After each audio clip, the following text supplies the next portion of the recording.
یاد کرو کہ یہ چلے گئے، اب تم نے جانا ہے۔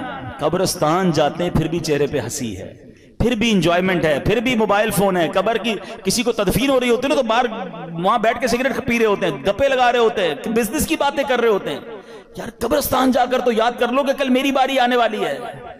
عبرت جس کو کہتے ہیں میسج لینے کا انداز ہی نہیں ہے۔ ہمارے بزرگان دین کیسے عبرت کے مدنی پھول لیتے تھے، لیکن ہمیں عبرت لینا نہیں آتا ہے۔ اب ذرا سوچیں۔ اچھا چلیں اس دعا میں ایک اور بات بھی سیکھ لیجئے۔ ماشاءاللہ وہی والی بات ہے نا، جو چیز سیکھنے کو مل جائے تو سیکھ لینی چاہیے۔ تو سیکھنی کیا ہے کہ اس میں کیا میسج ملا، دعا کیا ہے، دوبارہ دہرائیے گا، السلام علیکم یا اہل القبور۔ واہ بھائی واہ، مسئلہ تو حل ہو گیا اس دعا میں۔ حدیث پاک کی دعا ہے، یہ مشکات شریف میں دعا موجود ہے۔ اے قبر والو تم پر سلام ہو۔ قبرستان میں سارے اللہ کے ولی ہیں؟ بتاؤ نا، سارے ہی صحابہ ہیں، سارے جنتی ہیں؟ ہمیں کیا پتا ہے، شرابی کی بھی قبر ہے، کبابی کی بھی قبر ہے، نمازی کی بھی قبر ہے، نیک کی بھی قبر ہے، گناہ گار، اللہ سب کی مغفرت فرمائے۔ مگر عام مسلمانوں کو حدیث کیا بتا رہی ہے، یا اہل القبور، اے قبر والو تمہیں سلام ہو۔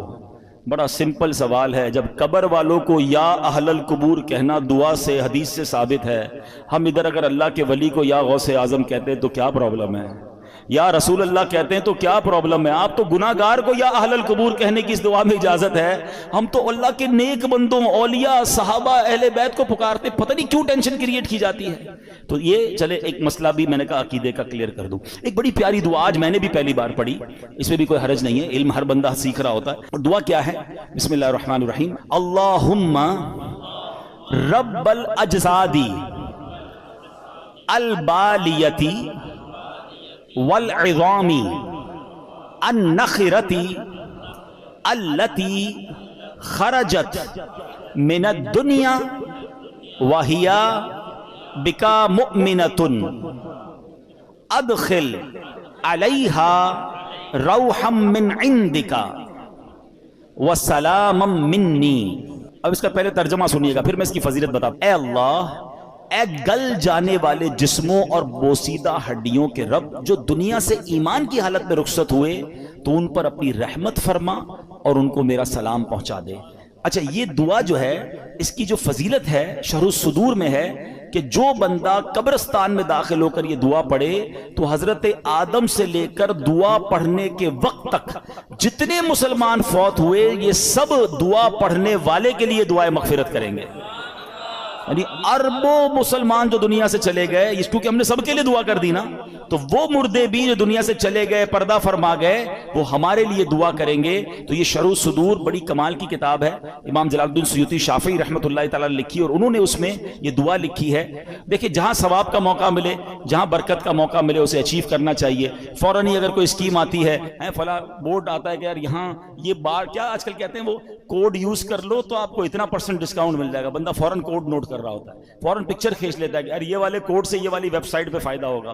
میں بھی چھوٹا سا کوڈ ہی بتا رہا ہوں بھائی، اور علماء کرام اور بزرگان دین کی اس کتابوں سے بتا رہا ہوں کہ اس کو پڑھ لو قبرستان میں جا کر، اور دعا ہی ہے نا، اس میں حرج تو کوئی نہیں ہے، تو سب جانے والوں کے لیے دعا ہے۔ تو بہرحال اللہ کرے کہ ہم اس طرح نیکیاں کمانے کا بھی ہمارے اندر شوق پیدا ہو جاتا۔ تو بہرحال آج ہماری جو گفتگو چل رہی تھی کہ ہمیں اپنی قبر کی تیاری کرنی ہے، اپنی موت کی تیاری کرنی ہے۔ شب برات جو ہے نا وہ ہمیں بہت کچھ درس دیتی ہے، اور پھر سب سے زیادہ ہمیں اس بات پر غور کرنا ہے کہ ہمیں اللہ کے خوف کو دل میں پیدا کرنا ہے۔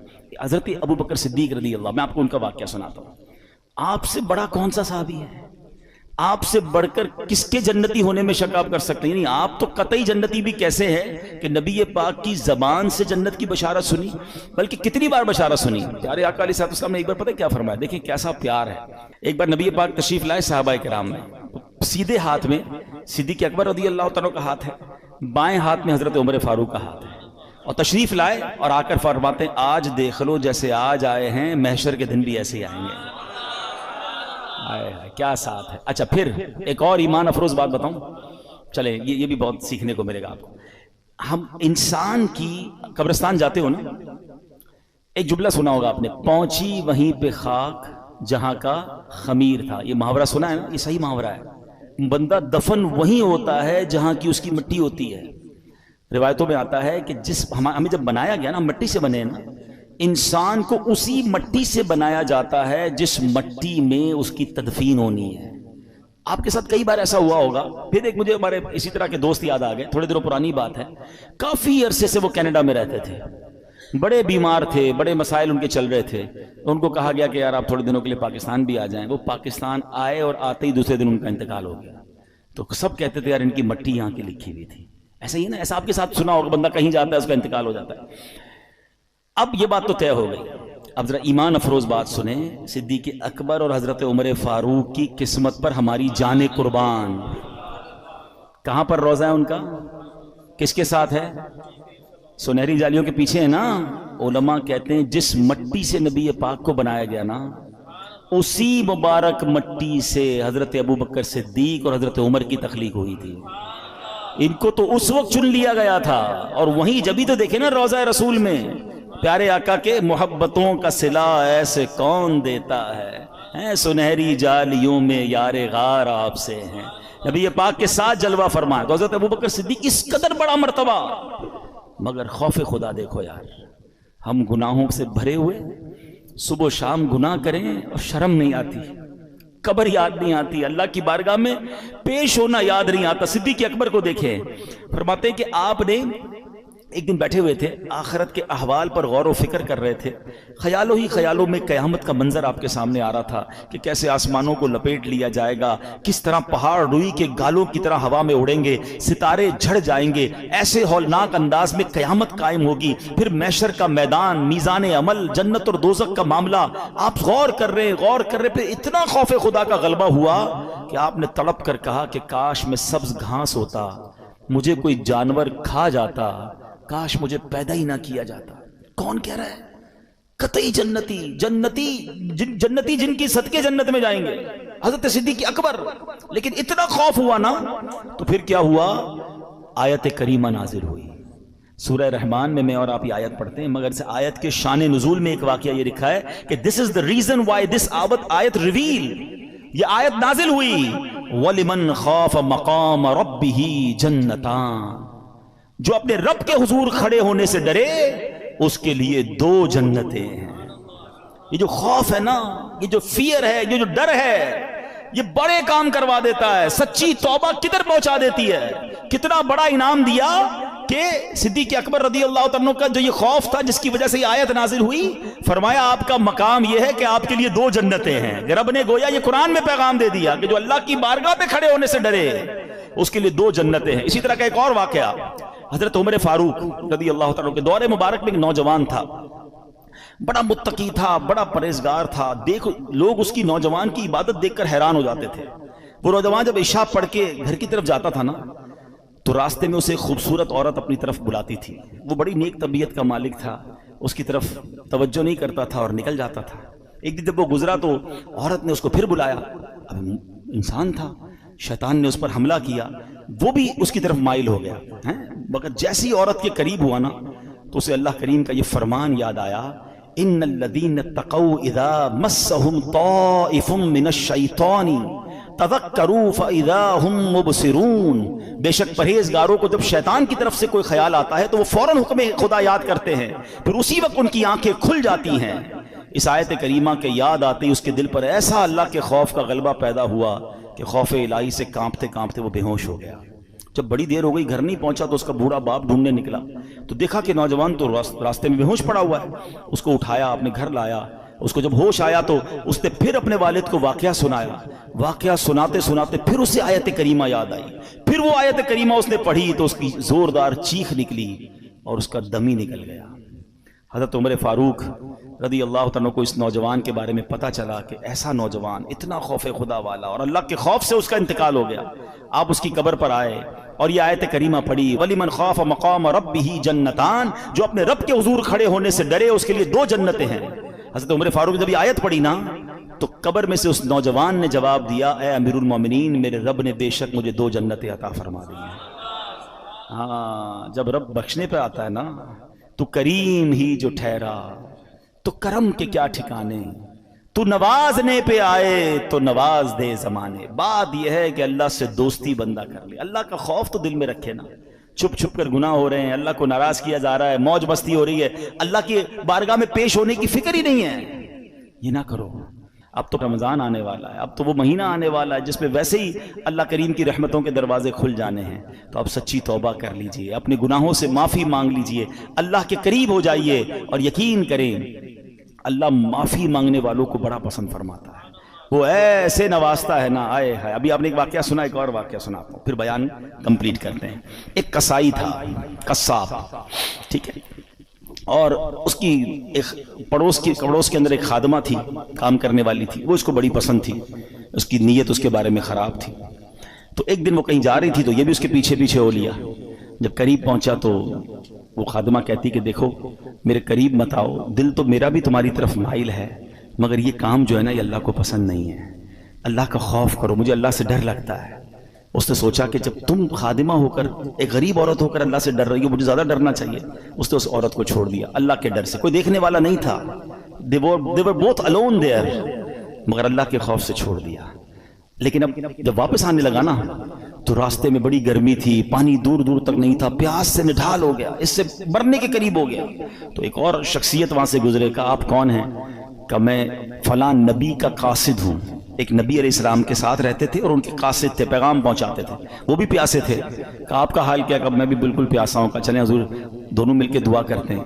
تو وہ جو نبی علیہ السلام کا قاصد تھا کہ تم بھی دعا کرو میں بھی دعا کرتا ہوں۔ کہا میں تو گناہ گار آدمی کسائی ہوں، آپ اللہ کے نبی کے ساتھ رہتے ہیں، آپ دعا کریں۔ انہوں نے دعا کی، انہوں نے آمین کہنا شروع کی۔ تھوڑی دیر ہوئی تو ایک بادل آیا، بڑا کالا سا، بڑا ٹھنڈی ہواؤں والا۔ ان دونوں کو سکون ہو گیا، کہا چلو چلتے ہیں، پانی تلاش کرتے ہیں، ریلیکسیشن تو ہو گئی۔ تھوڑا آگے گئے تو اب راستہ دونوں کا ٹرن ہونے لگا۔ تو جو اللہ کے نبی کے قاصد تھے وہ مثال کے طور پر رائٹ ٹرن ہوئے، یہ کسائی کو لیفٹ ٹرن ہونا تھا، یہ قصاب لیفٹ ٹرن ہوا، بادل اس کے ساتھ جانے لگ گیا۔ اللہ کے نبی کے قاصد نے کہا تم تو کہتے تھے عام سا آدمی ہوں، کوئی نیک عمل نہیں، تمہارے ساتھ تو بادل جا رہا ہے۔ کہ واقعی کوئی نیک عمل نہیں ہے، بس آج ایک واقعہ ہوا، گناہ کرنے جا رہا تھا، میں تو غلط آدمی ہوں، برا کام کرنے گیا تھا۔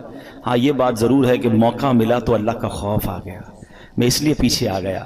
وہ اللہ کے نبی کے قاصد کہتے ہیں کہ توبہ کرنے والوں پر رب ایسے ہی انعام فرماتا ہے۔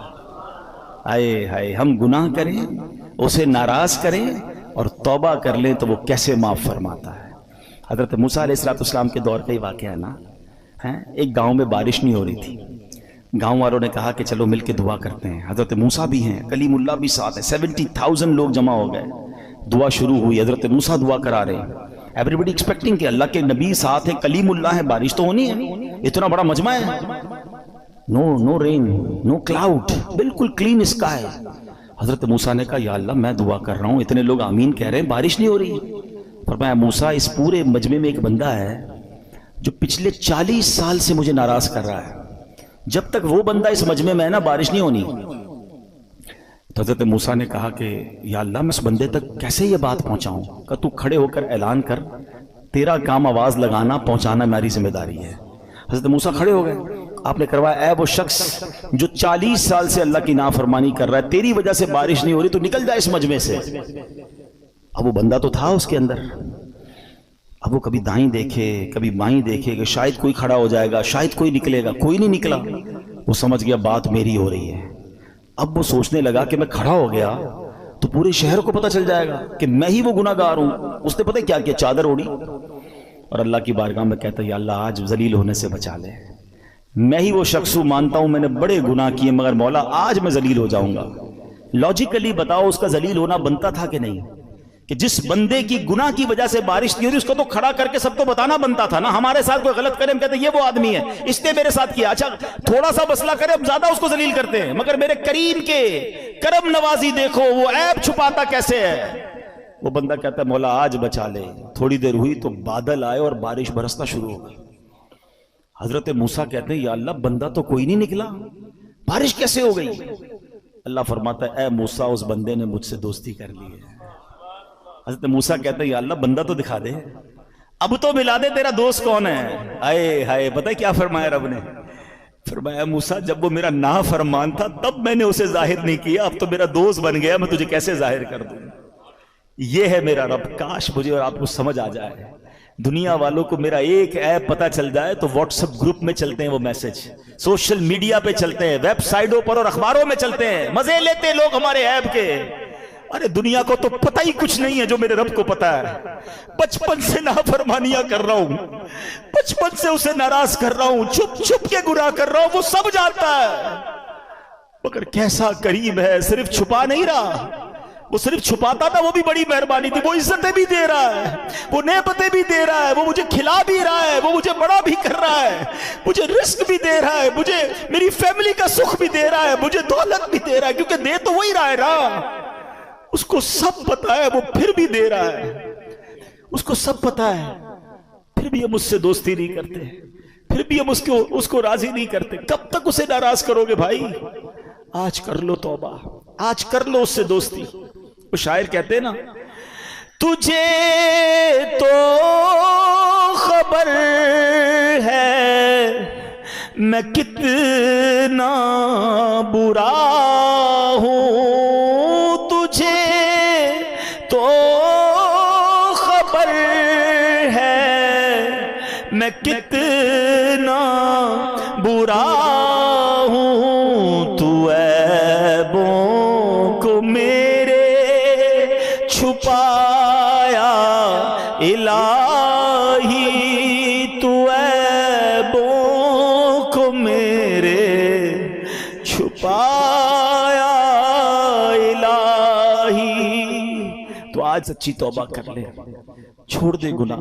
اگر نماز قضا ہو رہی ہے اب نماز قضا نہ کریں. شب برات کروڑوں بخشے جائیں گے, مگر حدیث میں 6 قسم کے گناہگار بتائے گئے جو نہیں بخشے جائیں گے. ہاں, شراب کا عادی نہیں بخشا جائے گا, ماں باپ کا نافرمان نہیں بخشا جائے گا, زنا کرنے والا بدکاری کا عادی نہیں بخشا جائے گا, رشتہ داریاں کاٹنے والا نہیں بخشا جائے گا, چغل خور نہیں بخشا جائے گا, ایک روایت کے مطابق تکبر والا لباس پہننے والا نہیں بخشا جائے گا, تصویریں بنانے والے مجسمے بنانے والے نہیں بخشے جائیں گے.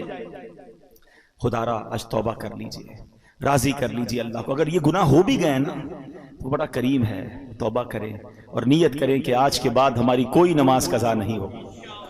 آج کے بعد انشاءاللہ نہ شراب کے پئیں گے نہ شرابیوں کے قریب جائیں گے انشاءاللہ. ایسی محفلوں میں بھی نہ جائیں کہ جو ہمیں ان گناہگاروں کے ساتھ بیٹھ کر آپ کیسے امید رکھتے ہیں کہ میں شرابیوں, جواریوں, بدکاروں کے ساتھ بیٹھ کر اللہ کا نیک بندہ ہو جاؤں گا اور اللہ مجھ سے راضی ہو جائے گا. تھوڑے دنوں پہلے تو کووڈ وائرس آیا تھا, ڈسٹنس کیسا رکھتے تھے؟ Social distance. سوشل کتنا سمجھ آ گئی تھی, نہیں بھائی دور رکھو اس کو, اس کے اندر وائرس ہے یا وائرس جیسی سمٹمز ہیں. ادھر لعنت برس رہی ہے شرابیوں پر, تم اس کے ساتھ بیٹھے ہو. جو بدکار ہیں, جو جوئے کھیل رہے ہیں, آپ کہتے ہیں میں نہیں پیتا میں بیٹھتا ہوں. کیوں بیٹھنا ہے ان کے ساتھ؟ جدھر میرا رب ناراض ادھر اس کے ساتھ میں نے کیوں بیٹھنا ہے؟ اچھی محفلوں میں آیا کریں, اچھے لوگوں میں بیٹھا کریں. دعوت اسلامی کا ماحول آپ کے سامنے جو الحمدللہ ہمیں اللہ کی رحمت سے ہمیں نیک لوگوں کے ساتھ بیٹھ کر سدھرنے کا موقع ملتا ہے. اور قبر اگر روشن کرنی ہے نا, آج قبر کی بات ہو رہی ہے نا, تو قبر روشن کرنے کے لیے سب سے پہلی چیز عقیدہ ہے. اللہ پاک سے متعلق, رسولوں, صحابہ, اہل بیت سے متعلق, اولیاء کرام کے بارے میں یہ سب عقیدہ بالکل ہمارا قرآن و سنت کے مطابق ہونا چاہیے. ہم نیک کام کرتے رہیں, 5 وقت پابندی سے نماز پڑھیں, مسجد میں با جماعت نماز ادا کریں, جتنے فرائض و واجبات ہیں ان پر عمل کریں, زکوٰۃ ہم پر فرض ہے تو زکوٰۃ پوری ادا کریں, روزے رکھیں, لوگوں کے ساتھ حسن سلوک سے پیش آئیں, قرآن کریم کی تلاوت کریں, درود پاک کی کثرت کریں, ذکر اللہ کی کثرت کریں. انشاءاللہ یہ سارے کام قبر روشن کرنے والے کام ہیں. اور سبحان اللہ ایک اور بڑا پیارا عمل ہے, حدیث پاک میں آیا ان الصدقہ لتطفئ علی اہلھا حر القبور, بے شک صدقہ کرنے والوں کو صدقہ قبر کی گرمی سے بچاتا ہے. وانما یستظل المؤمن یوم القیامۃ فی ظل صدقتہ, اور بلا شبہ مسلمان قیامت کے دن اپنے صدقے کے سائے میں ہوگا. خوب صدقہ و خیرات کرنا چاہیے. حدیث پاک میں آتا ہے صدقہ برائیوں کے 70 دروازوں کو بند کرتا ہے. صدقہ دینے والا قیامت کے دن اپنے صدقے کے سائے میں ہوگا. صدقہ گناہوں کو ایسے مٹا دیتا ہے جیسے آگ پانی کو بجھا دیتا ہے. تو ان مہینوں میں اللہ کی راہ میں خرچ کریں, اپنے غریب مسلمانوں پر خرچ کریں, اپنے رشتہ داروں پر خرچ کریں, اپنے ملازمین پر ذرا تھوڑی سی آسانی کریں. ماہ رمضان آنے والا ہے, کسی کی افطار اچھی کر دیں, کسی کی سحری اچھی کر دیں, کسی کی عید اچھی کر دیں. تھوڑا سا اپنے غریب مسلمان. اچھا ایک الگ پرابلم پتہ ہے کہ جب تک کوئی ہم سے مانگتا نہیں, اچھا ہم ایک بڑا جملہ آج کہنے لگ گئے, بھائی مشکل ہو تو مجھ سے مانگ لینا, چاہیے ہو تو مجھے بتا دینا. سفید پوش آدمی بتائے گا نہیں آپ کو. میں آپ کو ایک فارمولہ بتا دیتا ہوں, ویسے آپ کو بھی پتا ہے لیکن شاید وہ سمجھنے کے لیے لوگ تیار نہیں ہیں. جس کی بھی اس وقت 40-50 ہزار سے کم آمدنی ہے نا, وہ بیچارہ ہینڈ ٹو ماؤتھ ہی ہے. وہ نہ بھی بتائے تو آپ اس کو دے دیں، اس کو ضرورت ہے. یعنی ہم کیوں یہ کہتے ہیں کوئی مجھے مانگے تب میں دوں گا، مانگنے پر مجبور کر رہے ہیں آپ کو، اور مجھے رب بن مانگے نہیں دے رہا. آپ یہ بنو نا. اب ہم سحری افطاریاں بہت سارے لوگ مسجدوں میں کراتے ہیں، میں کہتا ہوں کرانا چاہیے، لیکن آپ سوچیں مسجد میں نمازی پھر بھی سحری افطاری میں بہت اچھا کھا لیتے ہیں. کئی ہماری بہنیں مسجد میں تو نہیں آ سکتی نا، ان کے گھر میں کیا بنتا ہوگا. آپ گھروں میں پہنچانے کی عادت بنائیں. گھروں روڈوں پہ سحری افطاری ہو رہی ہے ٹھیک ہے، لیکن اس سے زیادہ ضروری ہے کہ آپ بغیر بتائے کسی کے دروازے پر آپ کے، میں کہتا ہوں ڈھونڈنے کی بھی ضرورت نہیں ہے، آپ کے اپنے ملازمین دیکھ لو یار، آپ کے اپنے رشتہ دار دیکھ لو، اپنے پڑوسی دیکھ لو. 40,000 سے جس کا اسکیل 50,000 سے نیچے ہے نا، آپ اس کو راشن بھیجو گے وہ خوشی خوشی رکھ لے گا. پچھلے دنوں کی بات ہے، ایک بھائی بتا رہے تھے ہم راشن بانٹ رہے تھے تو ایک بندہ آیا اور اس راشن بانٹنے والے کو کہتا ہے میں اپنے داماد کے ساتھ آیا ہوں اس لیے ابھی تو میں آپ سے راشن نہیں مانگ رہا، میں تھوڑی دیر بعد آؤں گا تو مجھے دے دینا. اور اس نے دیکھا کہ وہ چھوٹی کون سی گاڑی ہوتی ہے FX، بولے اس گاڑی میں آیا تھا حالانکہ، مگر اس کو بھی راشن کی ضرورت تھی. سب لوگ ہینڈ ٹو ماؤتھ چل رہے ہیں کہ غریب آدمی کے پاس فروٹ لینے کے پیسے نہیں ہیں. ہم میں سے کئی لوگ ہیں جن کے گھر میں روز فروٹ آتا ہے، شاید روز گوشت اور چکن بنتا ہے، ہمیں تو شاید گوشت اور چکن کا دام بھی نہیں پتا، ہم میں سے کئی لوگ وہ ہیں.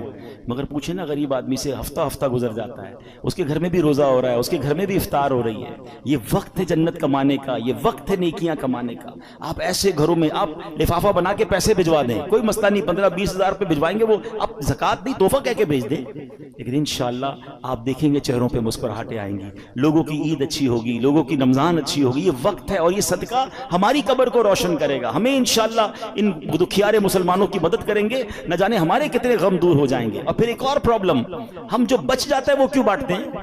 کھانا بچ گیا تو غریب کو دے دیں. اس بار ایک پلان کیجئے گا، آپ بے شک 100 آدمی کو افطار نہ کرائیں، آپ اپنے گھر میں جو افطار کرتے ہیں نا، سب سے پہلے آپ کی افطار سے پہلے افطار نکالیں اور وہ اپنے ملازم کو دیں کہ وہی افطار وہ پہلے کھائے، آپ کے ساتھ یا تو بیٹھ کے کھائے یا کم از کم وہ تو کھائے جو آپ کھا رہے ہیں. ہم جو بچتا ہے وہ اس کو کھلاتے ہیں، جو پھینکنے کا ہوتا ہے وہ کپڑا دیتے نہیں. اللہ ہمیں کیسا دے رہا ہے اور ہم اللہ کی راہ میں کیسا دے رہے ہیں. 4 پارے کی پہلی آیت ہے لن تنالوا البر حتى تنفقوا مما تحبون. تم اس وقت تک بھلائی کو نہیں پہنچ سکتے جب تک اپنی پیاری چیز اللہ کی راہ میں خرچ نہ کرو. بیسٹ دو، بہترین دو. ایک بزرگ تھے، ان کو اچھا بھروسہ بھی بڑا تھا، یہ اللہ کرے وہ بلیف بھی ہمیں مل جائے. وہ کہتے ہیں کہ ان کے گھر میں کوئی فقیر آیا پیسے لینے کے لیے، تو اپنی زوجہ کو کہا کہ کچھ ہے، تو اس نے کہا 4 انڈے ہیں، صرف کھانے کے لیے 4 ہی انڈے، چاروں دے دو. چاروں دے دیے. جب چاروں دے دیے تو کہا تھوڑی دیر میں انشاءاللہ آ جائیں گے. اتنا بھروسہ تھا. تھوڑی دیر ہوئی تو دروازہ کھٹکھٹایا گیا، ایک بندہ آیا، ایک ٹوکری دے کر گیا. زوجہ سے کہا ذرا دیکھو کیا ہے. کہا کسی آپ کے دوست نے تحفہ بھجوایا ہے. کہا کیا ہے؟ کہا انڈے ہی ہیں. کہا چیک کرو کتنے. کہا 30 ہیں. کہا 30 کس حساب سے آئے؟ دیے تو 4 تھے، ایک کے 10 آنے چاہیے. لیول آف بلیف، عقیدہ کتنا مضبوط تھا. 40 آنے چاہیے. کتنے؟ کہا 30 ہیں. دوبارہ گنو. کہتی حضور ہیں تو 40 مگر 10 ٹوٹے ہوئے ہیں. 30 پورے ہیں، 10 ٹوٹے ہوئے ہیں. کہا سچ سچ بتاؤ جو تم نے 4 دیے تھے اس کی کنڈیشن کیا تھی؟ کہا حضور ہم نے بھی جو 4 دیے تھے نا، 3 پورے تھے، 1 ٹوٹا ہوا تھا. بات آئی سمجھ؟ پورے دو گے پورے ملیں گے، ٹوٹے دو گے ٹوٹے ملیں گے. اب سمجھ جاؤ دیتے کیا ہو؟ بچا ہوا ہے پھینکنے والا، وہ اللہ کی راہ میں دینا ہے. پھر کیا ایکسپیکٹ کرو گے؟ ارے دو نا دل کھول کے بہترین، سب سے اچھا اللہ کی راہ میں دو. دوبارہ جملہ یاد کر لو، پورے دو گے پورے ملیں گے، ٹوٹے دو گے ٹوٹے. ہم تو جو بچتا ہے وہ اللہ کی راہ میں دینا ہے. بلکہ اتنا پتہ نہیں دنیا سے محبت اتنی ہو گئی ہے. ابھی اگر مسجد کے لیے اعلان ہو نا چندہ دیں، چلو سخاوت کا آج ذہن بن بھی گیا، بھائی 100 روپے دینے، 500 روپے دینے. پرس نکالا، 2 100 کے نوٹ ہیں، ایک کڑک والا ایک پرانا پھٹنے والا. سچ بتاؤ مسجد کے ڈبے میں کون سا ڈالتے ہیں؟ کیوں پرانا؟ نیا والا 102 کا نہیں ہے، وہ بھی 100 کا ہے. اللہ کی راہ میں دینا نا، وہ یار یہ والا دے دو یار، یہ نکالو. کمال ہے یار. اپنے بچے کے لیے برانڈڈ چیز لینی ہے، اللہ کی راہ میں پھینکنے والی چیز لینی ہے. اللہ دل دیکھتا ہے. اللہ کو تھوڑی چاہیے ان چیزوں کی، اللہ کی بارگاہ میں تھوڑی جاتی ہے میری چیزیں. وہ دل دیکھ رہا ہے کہ یہ بندہ جب بھی میری راہ میں خرچ کرتا ہے، جو اس کے کام کا نہیں وہ خرچ کرتا ہے. کہیں ایسا نہ ہو کہ اپنی رحمتوں کو وہ روک لے. جب وہ بے گنے دے رہا ہے، میری اوقات سے بڑھ کر دے رہا ہے، تو بانٹو نا.